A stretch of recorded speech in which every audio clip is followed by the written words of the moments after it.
And I can tell you with no uncertainty that miracle cures are no laughing matter. I bid you good day, sir. Oh, Mr. Marston, good to see you. How have you been keeping? I'm well, Mr. Mr. West Dickens, Nigel West Dickens of East Cheap, London, New Waverly, New York, and Armadillo, New Austin. At your service. At my service. At everyone's service. At the service of science, of knowledge, of life. How are your wounds? Much, much better. But then they would be. Would be... I know a cure for all ailments, Mr. Marston. Ah, I'm sure you do. And I'm sure for just $2 an ounce, I could live forever. Oh, but for you, sir, I'd do a bulk discount rate of $1.95 an ounce, as long as you buy 100 ounces or more. That's a lot of immortality. Give it up, old man. That's Mr. West Dickens to you, boy. Give it up, old man. Listen, Marston, I'm broke, but this stuff is good. It works. I need a healthy young man like you. Come along, let's ride over to my newest customer at Ridgewood, and I'll explain while we go. Okay. To Ridgewood Farm, the sick and needy await us. Oh, the life of a wandering saver of souls.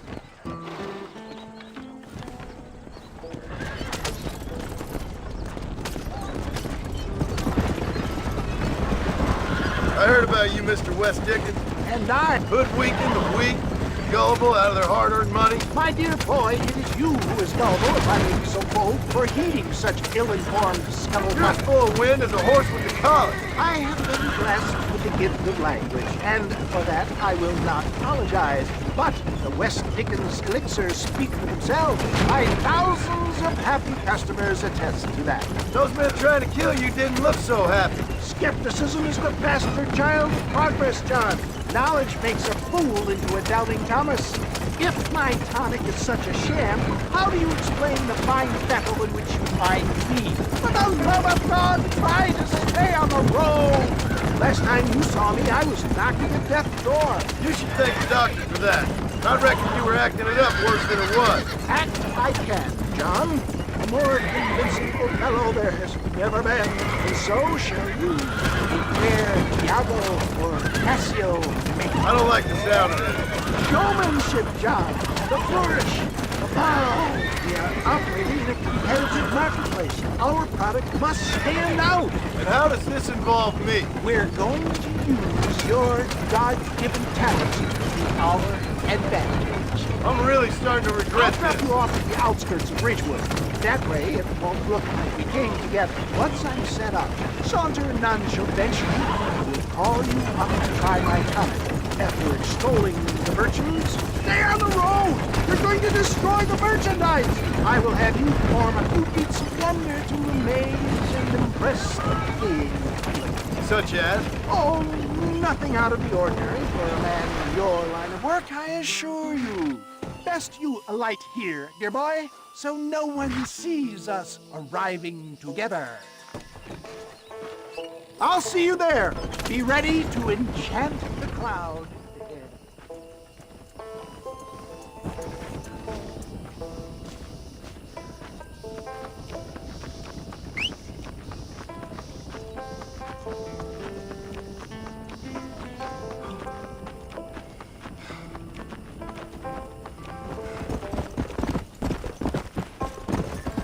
Yeah.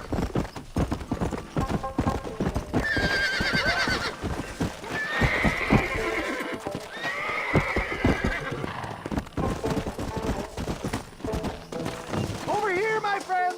You'll be amazed at what I have to offer you. Friends, hard-working souls of Cholla Springs, gather round, gather round. Do you suffer from rheumatism, lumbago, acute chronic sciatic, neurologic, or inflammatory pain? Well, I represent the only company that makes the genuine article that cures headaches, neuralgia, earache, toothaches, backache, swelling, sprains, sore chests, swelling of the throats, contracted cords and muscles, anxieties and ravaged nerves, stiff joints, wrenches, dislocations, cuts and bruises, and it adds vitality and vigor to the healthy man. But can you prove it, old man? Oh, I'm sure there's some customer here who could prove the qualities of it by taking a drink right now. You, sir, come up here. Step right up.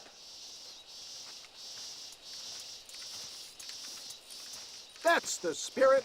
Ladies and gentlemen, pay close attention. This poor, wretched volunteer, entirely unknown to me, will demonstrate the effects of Dr. West Dickens' own patent tonic.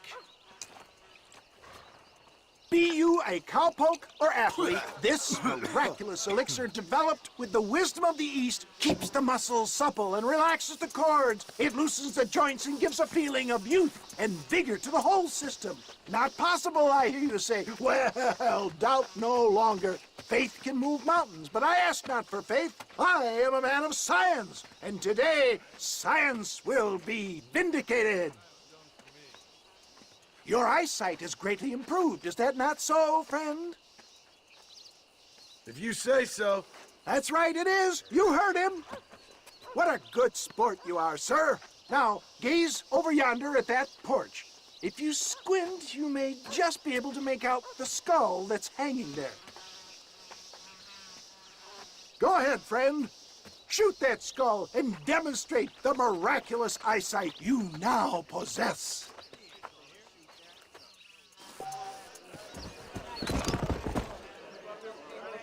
Remarkable! The eyesight of an eagle, granted by imbibing Dr. West Dickens' own patent tonic. Anybody can make that shot. This man is a fraud.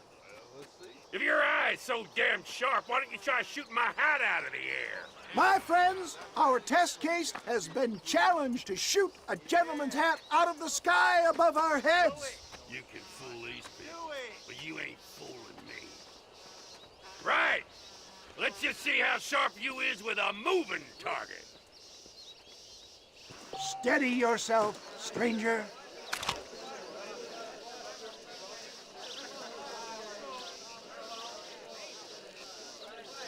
You ready to get embarrassed again? Have you ever seen such an eye? Behold the power of the elixir, plucked out of the sky. Hey! Hey! What? You think you can put a hole in a man's hat and just walk away, do you? They don't work like that around here, mister. Come on! Are you a man or not? A challenge of battle has been offered to our volunteer. Let the battle commence! Look at that! Inhuman strength! There it is! Skeptics and dissenters! Irrefutable proof! Do not let this opportunity pass you by! Look, he's over there. Go get him. This ends now. Watch out! He's got a gun! Who the hell do you think you are? You ain't leaving here alive.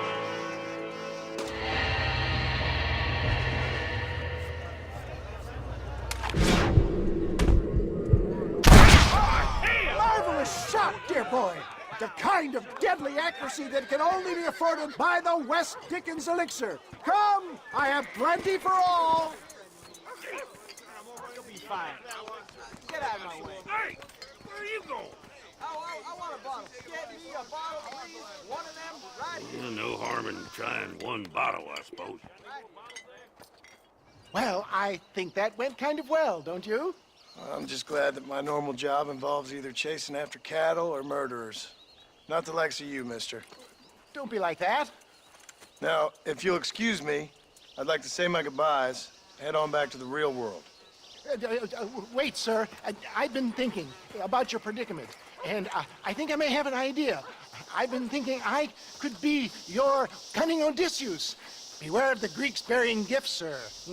Williamson had better beware. We will make them into Trojans. I don't rightly get you. I want you to go and see my old friend Seth.